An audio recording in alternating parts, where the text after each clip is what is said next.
Fingora. I'm a language and soft skill trainer, life business and parenting coach.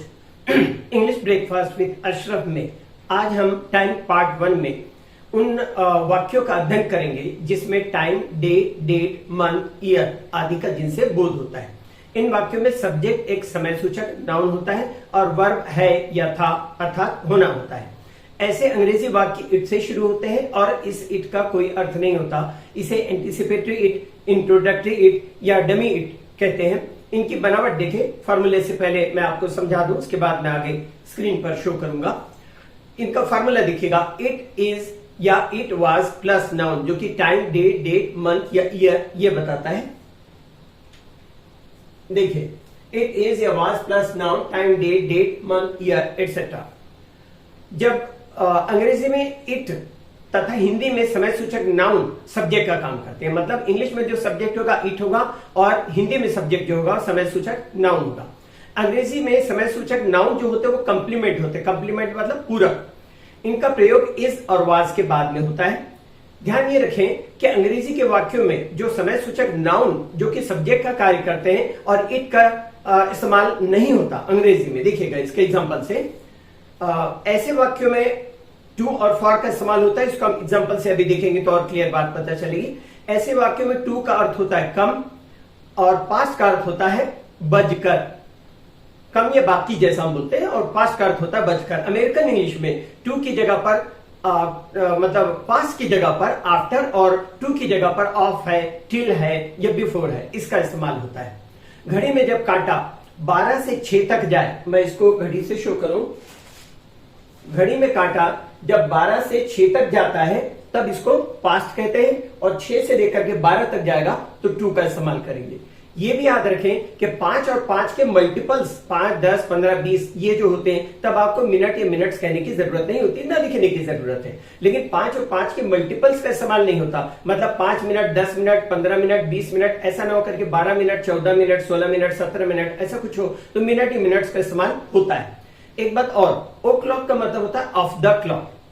इसका इस्तेमाल numbers के साथ होता है, उनके साथ में जुड़े हुए मिनट्स के साथ नहीं होता। जैसे 1 बजे, 2 बजे, 3 बजे, 4 बजे से लेकर 12 बजे तक आप ओ क्लॉक का इस्तेमाल कर सकते हैं। 8:15 है तो आप 8:15 ओ क्लॉक ऐसा यूज नहीं कर सकते, या क्वार्टर पास्ट 8 ओ क्लॉक ऐसा यूज नहीं कर सकते। एएम का यूज लैटिन वर्ड एंटीमेरिडियन के संक्षिप्त के रूप में इस्तेमाल करते हैं।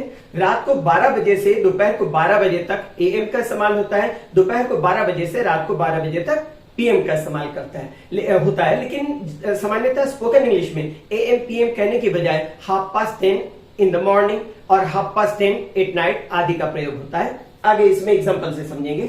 आपके सामने ये जो फॉर्मूला दिया है, इट इज या was plus noun, time, day, date, month, year etcetera. It is 9 मतलब 9 बजे है। इट इज फ्राइडे शुक्रवार है। इट इज मई है। इट इज हर बर्थडे उसका जन्मदिन है। दूसरी चीज जो मैंने बताया था आपको, यहां पर जो अंग्रेजी के वाक्य जब समय सूचक शब्द नाउन सब्जेक्ट का कार्य करते हैं तब इस कंडीशन में इट का इस्तेमाल नहीं होता। मे हैज एंडेड, मे यहां पर क्या कर रहा है, क्या काम कर रहा है, सब्जेक्ट का काम कर रहा है। Similarly Sunday has come again, रविवार फिर आ गया है। इस तरह से समय जो बताया जाता है उसमें किस तरह से कहते हैं ये समझ लें, और आप लोगों को ये थोड़ी सी प्रैक्टिस करना पड़ेगा। जनरली हम हिंदी में बोलने के आदी हैं और जब इंग्लिश में बोलना होता है तो थोड़ा कहीं न कहीं ऐसा होता है कि हम अटकते हैं या थोड़ा 1-2 सेकंड का समय लगा करके बोलते हैं। इंस्टेंटली आपको बोलना है वो नहीं होता, स्पॉन्टेनिटी जनरली नहीं आ पाती। एग्जांपल से देखें, it is 8, it is just 8 या इट इज 8 o'clock शार्प, ठीक 8 बजा है। इस तरह आगे अब 8 बजने ही वाला है। इट इज जस्ट ऑन 8 या इट इज ऑलमोस्ट 8। सिमिलरली 8:15 हुआ है। जनरल क्या करते हैं, 8:15, 8:20, 8:30, 8:35, 8:40, 8:45, 8:50, 8:55 इस तरह से इस्तेमाल करते हैं। और नहीं तो दूसरा तरीका इसमें दिया हुआ है, इट इज 5:08 कहेंगे इसको, इट इज 5:08 या 8:05 इस तरह। 8:10 हुआ है, 8:10 कहेंगे, इट इज 8:10 या 10:08। 8:15 हुआ है, इट इज 8:15 या 8:15। 8:12 हुआ है और 5 और 5 के मल्टीपल्स नहीं है तो मिनट का इस्तेमाल, मिनट शब्द का इस्तेमाल करते हैं। तो यहाँ पर क्या होगा, इट इज 8:12 या इट इज 12 minutes past 8। 8:15 हुआ है, 8:15।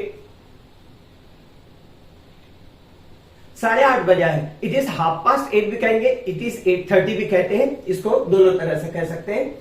8:35 हुआ, इट इज 8:15, क्योंकि यहाँ 5-5 मिनट बढ़ेगा, खाली 5-5 मिनट बनाना है। 8:15, यहाँ 35 दिया है, 8:35, 8:40, 8:45, 8:50, 8:55, इस तरह से कह सकते हैं बातचीत में जनरली। लेकिन इसका दूसरा तरीका है 12 से 6 तक मैं आपको पास्ट का यूज करना है, समय बताएंगे तो 12 से 6 तक में पास्ट का यूज करना है और 6 से 12 तक होगा तो टू का यूज करना है। तो इसको 35 मिनट हुई है, इसका मतलब इसको हम बोल सकते हैं इट इज 8:35 या इट इज 25 to 9। आगे इट इज 8:37 या इट इज 23 minutes to 9। जो 6 से लेकर के 12 तक जाएगा तो वहां टू का इस्तेमाल होगा, इसका ध्यान रखना। 8:45 हुआ है या 8:45 बजा है, इट इज 8:45 या इट इज 8:45। इस तरह से इनका यूज होता है। और ये जो है पार्ट 1, पार्ट 2, पार्ट 3, पार्ट 4 अलग अलग टाइम, सिर्फ समय इसी से रिलेटेड नहीं है, और भी बहुत सारी चीजें हैं जो आपको देखने को मिलेंगी। और उसके अलावा बाकी जानकारी आपको चाहिए तो मेरी बुक, जिसके बारे में मैं पहले भी आपको बता चुका हूं, उस बुक से आप कंसल्ट कीजिएगा। 656 पेज की बुक है, बहुत कुछ डिटेल में मिलेगा, लगभग सारी समस्याओं का समाधान उस बुक के अंदर आपको अवेलेबल होगा। तो उस बुक को जरूर फॉलो कीजिएगा। इंग्लिश के लिए आप मेरे channel English breakfast with Ashraf and soft skill के लिए Ashraf the mover and shaker को लाइक, शेयर एंड सब्सक्राइब करें। कमेंट सेक्शन में कमेंट करें, बेल आइकॉन प्रेस करें और मेरी बुक जरूर पढ़ें। Thanks for watching.